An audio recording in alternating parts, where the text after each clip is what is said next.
Well, hello there. It is Zach Shar back again with Talk of Sinners. It's been quite some time, several months perhaps, since I've made my last post. I'm kind of going to go into a little bit of that right here. See, there's way too much on my mind to explain in a few minutes, or to explain in a few minutes how and what has been happening with me, but I want to go ahead and I want to talk about two words for the next few moments. I'm going to talk about the word survival, and I'm going to talk about the word happiness. See, some people think that they intermingle with each other, so to speak, and that you can't have one without the other. To survive means to be happy. You have to be happy to survive. And if you don't believe me, just look at the suicide rate. Just look at the rate of people that are clinically depressed and on medications. Look at the therapists. How many people are running to that? Everybody wants the same thing, just to be happy. And that's not a bad thing. Myself included. I definitely put myself in with the majority in all of those things. But what happens is when we run to all of these other vices, sometimes we even pray to God, maybe blaming Him, or maybe we're mad at Him because we are not ultimately happy. When we do all of these things, we start to brainwash ourselves. And I know from firsthand experience that to be happy, to survive means to be happy. If we're not happy, we cannot survive.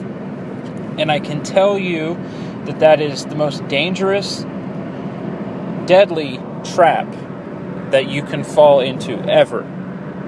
To lose hope of the point of life and to think that to survive you have to be happy. It's a very dangerous snare, a dangerous trap to fall into. And I believe that it gives the devil a foothold to dictate and rule your life. So we can kind of lost my train of thought there. We can look in the Bible and read about several people who learned the hard way, so to speak, that to survive does not mean to be happy. To survive means to be sometimes the opposite. Broken, fully reliant on God. The fact that you're not happy enough in your own life with the things that you have done for yourself, that you are forced to come to that realization that God will keep you alive and that God will allow you to survive, not your own happiness on things that maybe you have done or things that you want to go your way, but the fact that Christ is the creator and the provider of life, that is enough. That sometimes we have to be so broken before we can finally see that God is the author of life. That is the breath in our lungs and the fire that gives us strength, not our own happiness. Take Job, for example. Job was a man tested by God in several ways. And his heart and his faith got him through it. Now, if Job was just a naturally spiritless person and relied on his own happiness, if he was tested to this, I highly doubt that his own accomplishments and his own self-made happiness would have got him through all of the stuff. Job lost everything. If he was only relying on his own happiness, he would have gave up because everything was taken from him. But see, when Job relied on God and knew exactly what it meant to survive and what it meant to worship God, he made it through. And then we look at Paul, and we look at all of his hardships that he went through, fully reliant on God. If Paul was reliant on his own efforts and his own happiness, he might not have made it through all the imprisonments and all of the beatings and all of the persecution. He may not have made it through. So I just ask you, when you wake up in the morning, I'm not saying that it is bad to be happy about things that are whatever. I'm not saying it's bad to be happy about getting a big paycheck at work, or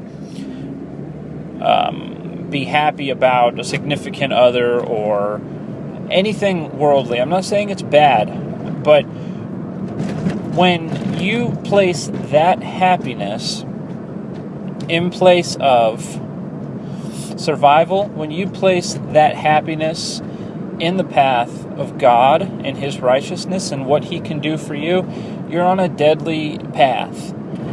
And I speak from firsthand experience. So it should be known that you do not need to be happy to survive. You can actually be the furthest thing from the opposite. But to survive means that God is not finished with you. He still has a plan for your life, and you're still breathing for a purpose. And that purpose is not so you can throw in the towel and give up. But that purpose is that you can persevere, that you can move forwards, and you can know that Christ truly is enough. So, till next time, thanks for listening.